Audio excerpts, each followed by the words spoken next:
The farm attracted many students from large eastern cities who wanted to go to the country and live on a farm while attending school at the same time. One year, the school produced 22 tons of potatoes, 5 tons of sweet potatoes, 6 tons of tomatoes, 2 tons of cabbage, and tons of other vegetables. When in 1955 W.T. Weaver became principal, he was instrumental in building a much-needed gymnasium, which could be used for physical education classes in winter. The gym became the center for basketball games, roller skating, and gymnastics, as well as receptions, graduation exercises, religious services, alumni weekends, and camp meetings. During World War II and the Korean and Vietnam Wars, the Academy provided military training for young men that were destined to go into the services. This organization was called the Medical Cadet Corps, or MCC, and I was commander for a while. The young men received training in close order drill, military customs and traditions, military courtesy, advanced first aid, and litter bearing. These skills gave them a distinct advantage when they were enlisted or drafted into the services. And the skills that they learned here were put to use in the battlefield. Students were reminded, however, that war is not play. Norman Neff, a local student, was killed in World War II in Europe. 6 former students were killed in Vietnam. In 1955, George Akers became principal at Shenandoah Valley Academy. At that time, 75 students each year had to be turned away for lack of dormitory space. When I became chairman of the Academy Board, it was evident to each board member that the existing facilities and buildings were inadequate to meet the educational needs of our growing conference constituency.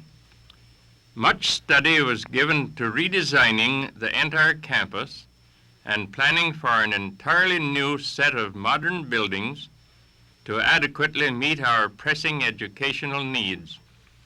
The first unit in the plan was for the erection of a girls' dormitory with a cafeteria attached to provide a pleasant school home to accommodate 150 girls. Principal George Akers gave the board enthusiastic support in promoting and planning this much-needed new campus project. To him, much credit is due. As funds came in, old frame buildings went down and new brick buildings arose on campus. A substantial gift by Mr. and Mrs. J. Lee Price made possible the building of a new boys' dormitory. A student center went up in 1971, thanks to a liberal gift from Bernice Killen and others.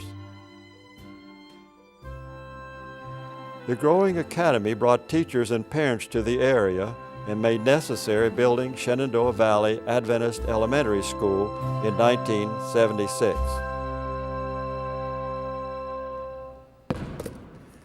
During my 40 years as athletic director at Shenandoah Valley Academy, we have stressed health and lifetime activities through our classes, as well as witnessing for God through our athletic program.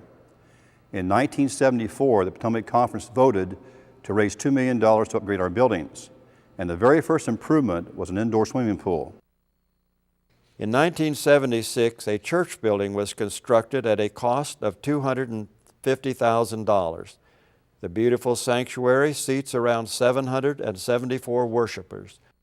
The last building in the 4-year construction period while Dr. Dale Twomley was principal, 1974 to 1978, was a spacious administration building. Enrollment had grown from 240 to 398, so a new ad building was built to house 500 students. This included 12 large classrooms, a library, an auditorium, and music teaching facilities. All of the administrative offices are located in this building. Through the years, school industries have made it possible for students to earn their part or their full way to pay their school expenses. Various problems arose, however, and one by one, the industries had to be closed down, thus depriving students of an opportunity to work. Due to increasing government regulations and higher costs of production, the dairy had to be closed down in the 1960s. Eventually, it was more profitable to rent the farms to big operators with large tractors and planting and harvesting equipment. The bookbindery closed because of aging machinery and sagging sales. A broom shop shut down due to strong competition. The campus laundry was replaced by electric washers and dryers. When Harris Pine Furniture Factory went bankrupt, the local plant closed down, thus depriving students of work. For a few years, McKee's Foods provided a box recycling plant that provided work for 40 students. Then it discontinued that operation. The Academy initiated innovative practices to find more students to bring to the Academy to increase the enrollment. They sent a bus to New England in the north. They sent another bus south to Chattanooga. Another van went to Norfolk in the east, and another van went west to Charleston, West Virginia to pick up students. In 1960, I made arrangements to take my Spanish class to Cuba to visit the Adventist college there, and so that they could see missions in operation. This was the first of the foreign tours that the school has taken. Since then, we have increased the number of study tours, mission trips, and music trips as we travel to Central and South America and Europe. These foreign trips provided a unique experience for the students, as well as attracting students to Shenandoah Valley Academy. The school has actively solicited foreign students and students to study English as a second language. Flags in the lobby of the administration building represent the 50 countries which we have visited or from which our students have come. Despite earnest efforts to increase enrollment over the past 25 years, SVA, like most Adventist boarding academies, has experienced a declining enrollment.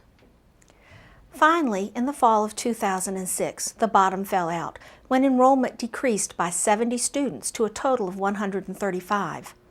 With 40% of the student body graduating in 2007, it was reasonable to expect that enrollment would stay in the low to mid-100s over the next several years. This was a serious problem for the future of SVA. Something drastic had to happen at Shenandoah Valley Academy for it to survive. Someone with the vision of Charles Zirkle was desperately needed. And this crisis was occurring just as Shenandoah Valley Academy approached its 100th year anniversary in 2008. Many prayers ascended to God for help.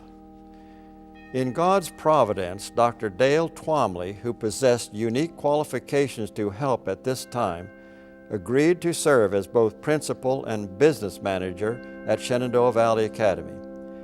He had earned a PhD degree in administration and a master's degree in business administration.